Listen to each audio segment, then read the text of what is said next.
मगर अफसोस कि हर आने वाला दिन, बल्कि हर आने वाला घंटा जहन्नुम की तरफ धकेलते चले जा रहे हैं। ये सैटर्न जैसे ही थोड़ा और पीछे जाएगा तो प्रॉब्लम मजीद बढ़ेंगे। तो इंडिया के साथ पाकिस्तान के प्रॉब्लम यहाँ समझे, यहाँ से स्टार्ट होंगे और ये बढ़ते ही जाएंगे। सुना है ये सिलसिला करीब तर होता जा रहा है। 5 अगस्त को पता नहीं क्या कुछ ऐसा होने वाला है। तो मैंने जैसे बताया था कि ये जो दिन होंगे इसमें आपको कंटिन्यूसली खुदा ना खास्ता बुरी से बुरी जो है खबरें मिलेंगी। अब जैसे पाकिस्तान के डिप्लोमेटिक मिसफायर्स होंगे, बैक चैनल टॉक्स नाकाम हो सकती हैं, ठीक है, डोमेस्टिक जो सिक्योरिटी है उसके उस पे जैसे कहते हैं कि मैसेजिंग जो हो रही होगी या चल रही होगी वो खराब हो जाएगी। अब इसका मतलब क्या है ये आप मुझसे ज्यादा जानते हैं। हमारे दोस्तों को भी समझ है, इसकी बहुत ज्यादा समझ है, उन्हें पता है कि क्या कुछ आ रहा है। प्रॉब्लम यह है कि उनकी पेशबंदी उस लेवल की नजर नहीं आती। और कुछ अहम मीटिंग्स जो हैं वो सामने आई हैं जिससे ये इंडिकेशंस आ रही हैं कि 5 अगस्त या 19 अगस्त के हवाले से इंडिया फिर किसी ऑपरेशन की तरफ जा सकता है या जो है आज़ाद जम्मू कश्मीर के ऊपर किसी किस्म के अटैक की सूरत हाल डेवलप हो सकती है। तो सर वो लोग सिर्फ इल्जाम थोड़ी लगा रहे होते हैं, सबूत भी दे रहे होते हैं। 26 मकामात पे उन्होंने मिसाइल दागे थे, 26। ये जो जुलाई के आखिर के दिन होंगे ये सबसे ज्यादा पीक के डेंजरस दिन हैं इस साल के। नमस्ते दोस्तों, जय हिंद। हिंदुस्तान स्पेशल में आपका स्वागत है दोस्तों। जैसा कि दोस्तों आपने क्लिप में देखा, ऑपरेशन सिंदूर के बाद पाकिस्तान में भारत के हमले का खौफ बना हुआ है। पाकिस्तानी जोशी भी यह दावा कर रहे हैं कि अगला महीना पाकिस्तान के लिए कयामत साबित होगा। जम्मू कश्मीर के पहलगाम में हुए आतंकी हमले के बाद भारतीय सेना ने ऑपरेशन सिंदूर के जरिए पाकिस्तान और पीओके में मौजूद आतंकी कैंपों पर ताबड़तोड़ हमले किए। इसके बाद दोनों देशों के बीच तनाव लगातार बढ़ता चला गया। इसी बीच भारत ने एक बार फिर ऐसा फैसला लिया है जिससे पाकिस्तान की मुश्किलें बढ़ने वाली हैं। भारत ने पाकिस्तानी विमानों के लिए अपने एयर स्पेस पर प्रतिबंध बढ़ा दिया है। दरअसल केंद्रीय नागरिक उड्डयन राज्य मंत्री ने मंगलवार को सोशल मीडिया प्लेटफॉर्म एक्स पर पोस्ट कर हवाई क्षेत्र प्रतिबंध पर बड़ा अपडेट दिया। उन्होंने बताया कि पाकिस्तानी विमानों के भारतीय हवाई क्षेत्र में प्रवेश पर प्रतिबंध लगाने वाले नोटिस टू एयरमैन को आधिकारिक तौर पर 23 अगस्त 2025 तक बढ़ा दिया गया है। आइंदा आने वाले दिनों में आप हालात किस तरफ जाते देख रहे हैं?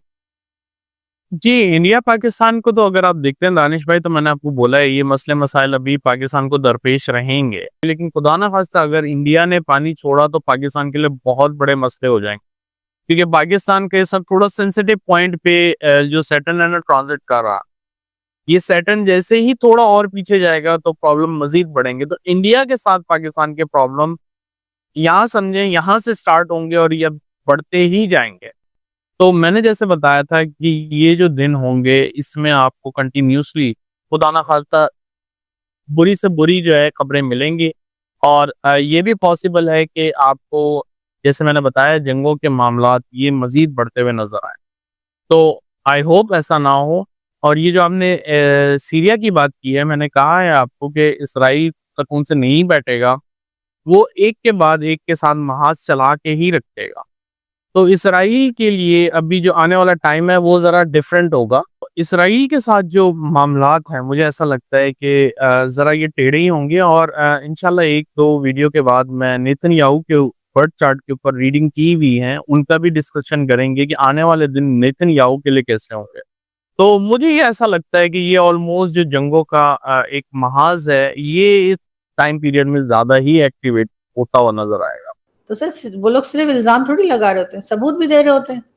और फिर ये जो आप कह रहे हैं ना, वो डिसमेंटल हो गए ग्रुप और काम नहीं कर रहे, मुझे नहीं लगता। ये तो नाम बदल बदल के इलेक्शन तक में आ जाते हैं। खासतौर पे ये हाफिज सईद का ग्रुप तो कई बार सुनने में आया कि इलेक्शन तक लड़ गया और नाम बदल कर आ गए, फिर दोबारा से इनके ऊपर एक्शन हुआ था। और ये अकेले नहीं है, कई लोग ऐसे जो अपने ग्रुप का नाम चेंज कर देते हैं और फिर आ जाते हैं। नहीं, ग्रुप का नाम तो चेंज करके वो ठीक है, वो कहते हैं ग्रुप एग्जिस्ट नहीं करता, लेकिन वो तो ये कह रहे हैं ना कि अब हम वो ऐसा कुछ भी नहीं कर रहे कि जिसकी वजह से हमें ये कहा जाए कि आप इन्वॉल्व हैं। तो इसमें फिर क्या प्रॉब्लम है? मतलब they are common human being, मतलब इंसान है, उन्होंने भी तो अपना बिजनेस करना है, कुछ जिंदगी गुजारनी है, तो मतलब अगर ग्रुप खत्म कर दिए हैं तो दैट इज समथिंग गुड। मतलब जिन लोगों ने किए हैं उनको अप्रिशिएट करना चाहिए कि नहीं? तो पाकिस्तान को तो फिर यूएन के ऊपर केस कर देना चाहिए कि ये लोग तो बेचारे डिसमेंटल हो गए, तो काम ही कुछ नहीं कर रही है, तो टोपियां सी के गुजारा कर रहे हैं और आपने इनको टेरर ऑर्गेनाइजेशन डिक्लेयर कर दिया है। तो हम उनके ऊपर केस क्यों नहीं कर देते, इंटरनेशनल कोर्ट ऑफ जस्टिस में जाएं और कहें ये देखो इतने आम से लोग हैं बेचारे, इतने गरीब लोग हैं, इतने सीधे हो गए, तो तीर की तरह सीधे हो गए और आप लोग इनका नाम डाले जा रहे हैं, तो उनके ऊपर उल्टा केस कर दे पाकिस्तान जाके, अगर इतना ही कॉन्फिडेंट है लोग। जबकि आप जानते हैं कि ये लोग नाम बदल कर आते हैं और इनका कोई काम नहीं बदलता, ये वही रहते हैं जो ये हैं। ये वो जिसे कहते हैं ना कुत्ते की धुन है, ये सीधे नहीं होते। हाँ, इनका तरीका है वारदात चेंज हो सकता है कि ये पहले किसी और तरीके से ऑपरेट करते हो, अब कोई और तरीका इन्होंने कर लिया हो, ये जरूर हो सकता है, लेकिन ये सुधर जाएंगे, मुझे नहीं लगता कि ये सुधरने वाली चीजें हैं। आपका क्या ख्याल है, अमेरिका ने क्यों इस ग्रुप को सैंक्शन किया है इस वक्त? What do you make of this? Sir कुछ पॉइंट्स उनके हाथ में आए होंगे जब भी किया होगा ना, कुछ नहीं, ऐसे बस सिर्फ इसलिए कि उनको ऐसा लगा। अमेरिका कोई हम लोगों की तरह तो काम नहीं करता कि मेरा ख्याल है, मुझे ऐसा लगता है, ऐसा तो नहीं होता ना कुछ सर पॉइंट्स उनके सामने आए होंगे, चाहे भारत ने दिया हो या किसी ने भी दिया हो, फिर उन्होंने उनको वेरीफाई किया होगा। अगर भारत भी कर रहा है तब भी वो वेरीफाई करेंगे, भारत के सिर्फ कह देना तो काफी नहीं होगा, वरना तो अभी तक यहाँ पर जितने लोग इनमें से आधे तो अरेस्ट हो गए होते। तो वो अगर भारत का ही जोर चल रहा होता, भारत ने उन्हें कुछ ना कुछ बताया होगा, उसके बाद उन्होंने उसको वेरीफाई किया होगा, तब जाके फिर ऐसा किया होगा ना। इसलिए कि जो टेरर ऑर्गेनाइजेशन या टेरर फंडिंग के केसेस हैं या जो लोग हैं हाफिज सईद टाइप के, तो वो लिस्ट जो है वो इतनी मतलब उसमें 100-200 ही लोग होंगे ना, उससे ज्यादा तो नहीं होंगे। तो उनको उन्होंने चेक किया होगा, वेरीफाई किया होगा, उसके बाद इनके ऊपर इल्जाम लगा होगा। लेकिन इस वक्त सागडार साहब को बात नहीं करनी चाहिए थी, उन्होंने ऐसा बात करके और साबित कर दिया कि हाँ वो जो ये कहते हैं ना नॉन स्टेट एक्टर, तो उन्होंने बता दिया कि नॉन स्टेट एक्टर नहीं है, ये स्टेट एक्टर ही है, क्योंकि नहीं, आपका डिप्यूटी प्राइम मिनिस्टर खड़े होकर उनके लिए बात कर रहा है। नहीं, ये वैसे जो स्टेटमेंट इसाकडार साहब चला रहे हैं ना मैडम, ये तब की है जब इंडिया ये हमला हुआ था, ठीक है? तो हाँ। इन्होंने खुद से ही वो साकडार साहब ये कह रहे हैं, ये उस वक्त की स्टेटमेंट है। और ये इन्होंने इसलिए ये तब कहा था कि ये जो रेजिस्टेंस फ्रंट है ये बेसिकली आया था, मंजर आम पे तब आया जब इंडिया ने कश्मीर का स्टेटस चेंज किया, इन्होंने अपनी वो की, अब इंडिया ने इनको दहशतगर्द करार दे दिया। सर मैं नहीं समझती, मुझे लगता है कि ये अमेरिका को जब तक अमेरिका सियासी चाल वैसे नहीं चल सकता जब तक के कोई प्रूफ ना हो, और उन्होंने जैसे बाकी चीजों के सामने वो रखते हैं उसी तरह से रखा होगा। बाकी हमारा तो सर हम तो हाफिज सईद को भी नहीं मानते कि वो टेररिस्ट है, हालांकि यूएन ने कह रखा है, अभी भी अगर आप गूगल करें तो आपको हाफिज सईद का नाम मिल जाएगा और डेजिग्नेटेड टेररिस्ट भी लिखा हुआ मिल जाएगा, लेकिन हम कहते हैं नहीं वो तो मसीहा है।